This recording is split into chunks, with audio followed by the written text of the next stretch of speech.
kita mau ngomongin tentang anak yatim nih Iya. Ustaz. Kan dalam Islam itu menyantuni anak yatim adalah perbuatan yang sangat mulia. Bahkan ada yang bilang nggak ada gunanya beragama jika menelantarkan anak yatim. Bahkan disebut sebagai pendusta agama ya.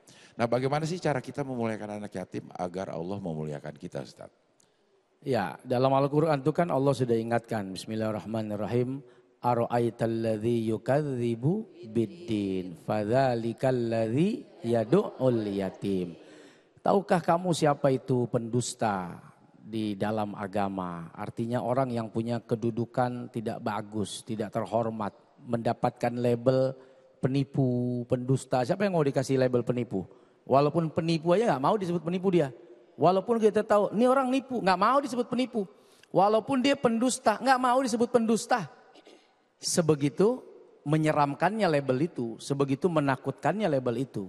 Nah Allah menyebut siapa itu pendusta, siapa itu penipu di dalam agama. Mereka yang menghardik anak yatim, anak yang ditinggal oleh bapaknya wafat ya, bukan ditinggal cerai ya, bapaknya bukan karena bercerai tapi karena sudah meninggal dunia dan usianya, batasan usia yatim itu sebelum mimpi, artinya sebelum balik itu yatim. Kalau sudah balik itu tidak lagi disebut yatim. Tapi bukan berarti kita nggak punya rasa kasihan kepada yang tua-tua begini aja.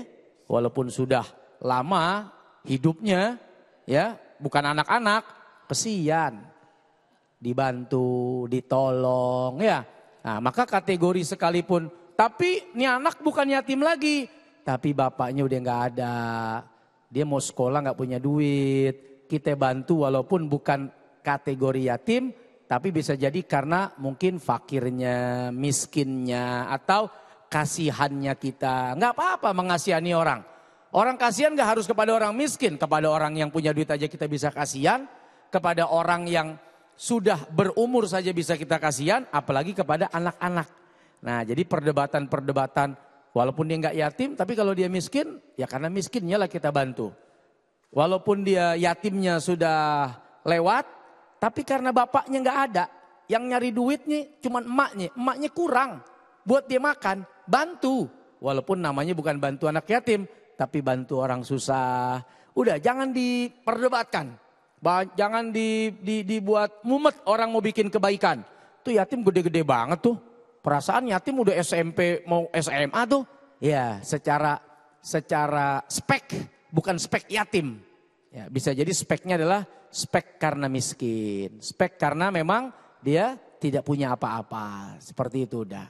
Iya, maksudnya janji dimuliakan Allah itu gimana ya Ustadz? Kalau kita memang memuliakan anak yatim. Iya, pada saat Allah menyampaikan siapa tuh pendusta agama? Ya tentu Allah ketika menyampaikan warning pasti ada pesan kebaikan. Kalau kamu mau disebut orang mulia dalam agama, kamu mau disebut terhormat kedudukan dalam agama, maka jangan kau hardik anak yatim, jangan kau lalaikan anak yatim, jangan kau sakiti anak yatim, kau peduli kepadanya, kau sayang kepadanya, kau ingat, kau bantu kepadanya.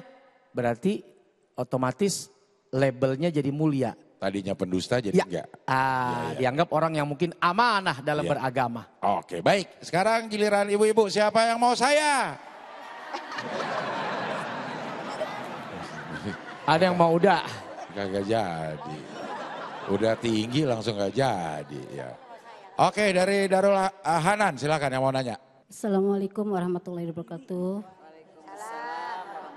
Nama saya Siti Rohma dari Masjid Salim Darul Hanan Kebagusan Jakarta Selatan. Oke Bu Izin Siti. bertanya Ustadz ya. Ya. Dipanggil Ustadz aja. Ya. Begini Ustaz, Ya. Saya punya ponakan yatim piatu, tinggalnya sama saya, umurnya baru 11 tahun. Tapi orang tuanya punya rumah dan tabungan.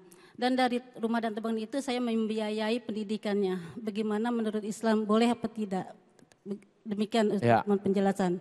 Assalamualaikum warahmatullahi wabarakatuh. Waalaikumsalam warahmatullahi wabarakatuh. Orang tuanya mampu. Iya tapi udah meninggal dua-duanya. Udah meninggal, duitnya? Ada tabungannya. Ada tabungan. Rumah juga masih ada. Ya. Cuman kan ya anak masih kecil banget, Ya. 11 tahun belum bisa ngelola lah. Betul. Nah sama Ibu Siti Rahmah, uang tabungannya dipakai buat ngebiayai. Anaknya, Ya. Ada ngambil dikit-dikit gak? Boleh gak sih diambil dikit-dikit gitu? Kalau buat anak nggak apa-apa. Kalau buat anak yatim haknya nggak apa-apa. Oh, Diambil tapi buat dia. Kita kelola. Kita sebagai walinya nih. Kan kalau anak sudah meninggal, orang tuanya udah meninggal kan walinya udah nggak ada. Nah kita menjadi walinya yang mewakili orang tuanya dengan mengelola hartanya dengan baik. Yang nggak boleh itu kan makan harta anak yatim. Itu kan harta yang kalau dikelola dia bisa sekolah. Dikelola nanti dia bisa punya usaha. Disimpan yang rapi, yang bagus, dijaga, nanti dia punya tabungan. Nah karena nggak ada bapaknya, akhirnya sembrono. Main ambil aja nih, udah bapak udah nggak ada ini, siapa sih yang menuntut?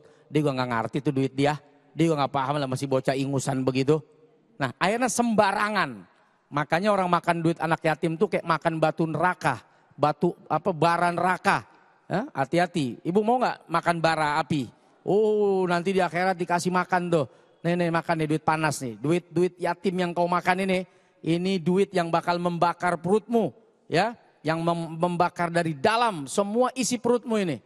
Masya Allah, ngeri. Na'udzubillah.